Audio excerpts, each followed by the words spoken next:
There we go. All right. Davina with Fertility Within Reach. She has been a huge asset to, you've probably recognized her from all the legislative efforts we've done this year. She was a huge asset for all of that. So thank you, Davina. I know we've thanked you, but we can't thank you enough for everything you did for that. So tonight we're going to shift gears.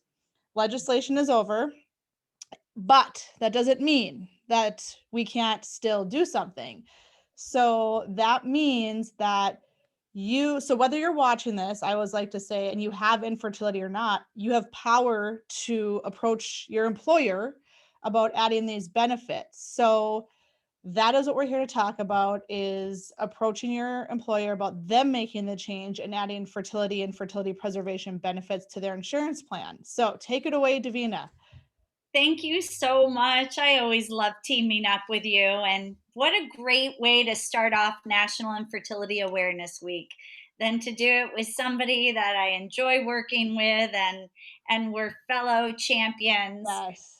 trying to get benefits for infertility treatment. And you and I know this is not always easy. And especially when it comes to trying to get benefits through the employer, it can feel very layered. So I'm going to try to explain things. But if for some reason you forget something or you want to get a little more detail, we have information on the Fertility Within Reach website under For Patients. There's communicating with legislators, insurers, and employers. And I'm also really excited to let you know that before summer hits, we have this employer toolkit that people will be able to hand their employer. So the employer will be able to review it. It even gives instructions on how the employer could do a press release announcing that they're offering infertility benefits. It's basically everything to help them make an informed decision. That's amazing. I'm so excited because you're right. When we're not going after legislation, there is still so much to do. And even if there is a law in the state, you still want to communicate with employers, because usually in a state with an insurance law for infertility benefits, there is a federal law known as ERISA that says self insured businesses and small businesses, however, that's defined by your state, that they do not have to provide mandated health benefits. So, what I have found over the years, though, is that self insured employers actually tend to be the most flexible. And I will explain why in just a second. But if you're not sure if your company is fully insured or self insured, what you would do is you would ask your human resources department. And that's an innocent question. It doesn't send off any red flags. But I hope after this talk, you will want to talk to your employer and be open about how benefits could help you or some of your coworkers.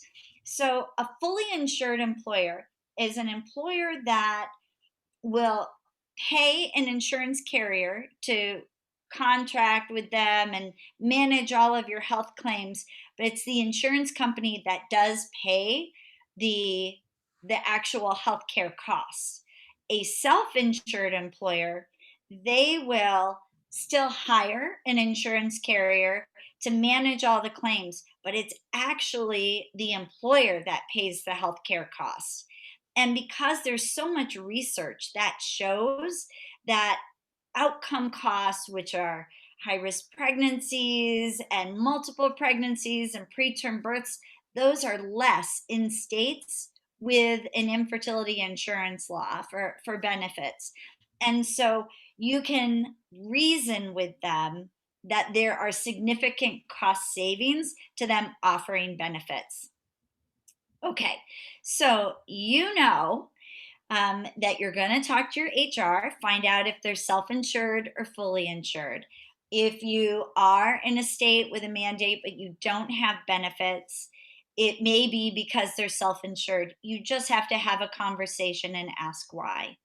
The truth is that insurers they will offer benefits if it's something that they're finding their employees really need to know, or really need to have. They want to be competitive.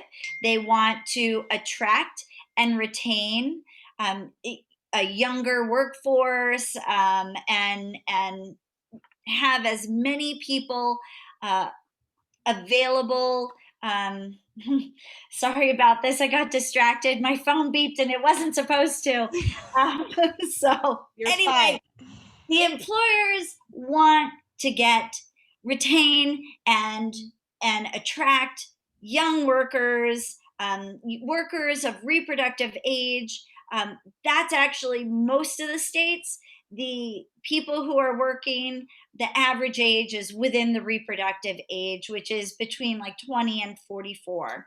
So they want to do this if they think it's something that is going to matter to the employees. The issue is that so many people suffer from this disease in silence that they don't go to their employer.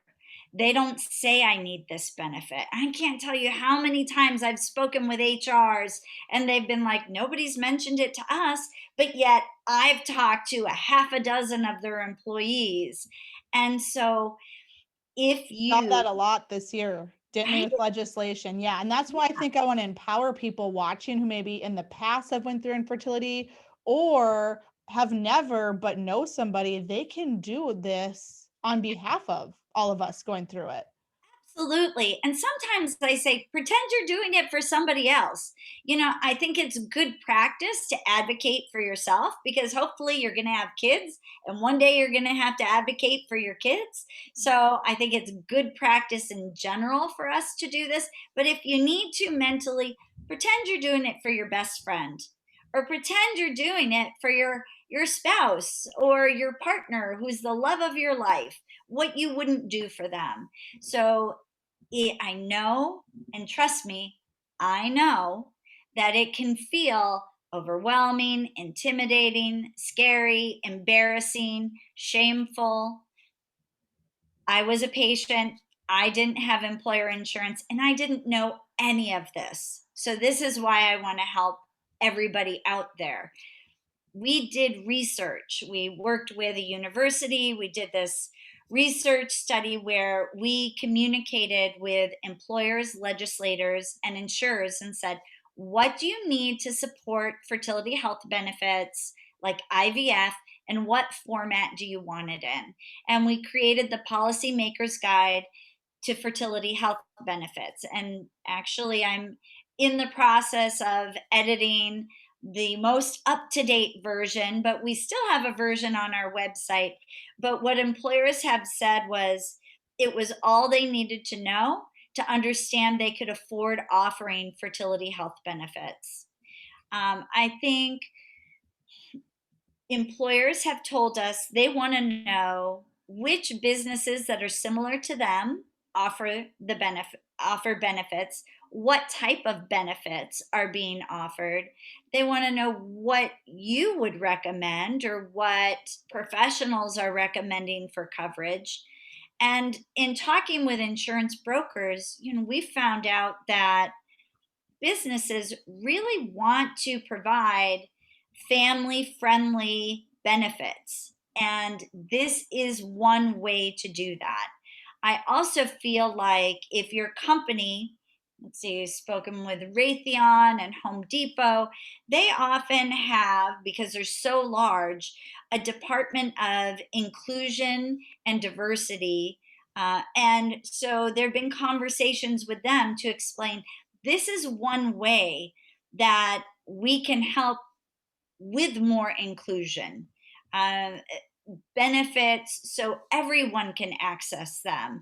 And that there are some individuals, oh my goodness, I am so sorry. You're fine. Um, so the bad news is it's going to go off again. So there. Um, so they they're interested in learning about how fertility benefits can help, bridge and help all of their employees equally. And this is one way that they can do that. And it's just a wonderful conversation to have. And I hope people will do that. I think when you approach your employer, you want to do some of your homework. Find out, have they offered benefits in the past? If they did, why did they remove them? And has anybody else asked them about it? What I have found is building a network within your employment can be incredibly helpful. I once met with this very large company in New York City, and they had different employees from different departments all come together, and everyone had a different story. Someone was same sex, somebody needed donor, somebody was IVF with ICSI for male factor infertility. Everybody had their own story. And so, what the employer decided to do was offer benefits with zero limitations. Because if they put limitations, then they would be discriminating against their own employees. And they didn't want to do that. Go ahead, Tara. Were you going to say Nope, something? I was going to say that's such a good dynamic and good thing to keep in mind too. Yeah, it really is. And the nice thing about when you're working with a bunch of people, one person may have a strength that somebody else doesn't. One person may want to lead the conversation in a person to person meeting, where another one may be emailing the rest of the group with updates. Like, you can really work together and spread out the work to be done. And that reduces some of the burden that is going on. You just need to get yourself in a position where you're comfortable asking, making a request. So if Uh, they're thinking about it tonight, what's one thing they can do, or where can they start? well, they start by asking their HR department a couple of things. One is, um, are we self insured or fully insured? Two, have you considered offering fertility benefits? Um, And three, could we have a further conversation? I have some facts I'd like to share with you. I have proposed benefit plan that I'd like to discuss with you. Um, if I were to if they say no, now's not a good time, when would be a good time to propose something to you? When do you need to have information by? And you don't have to take an immediate no as something completely discouraging. It just might be a really tough time for them going forward. And the other thing for you to know is HR doesn't make the final decision. They get all the recommendations, they do their research, and then they propose things to the owners or the presidents of the companies. And they're the ones that make the final decision.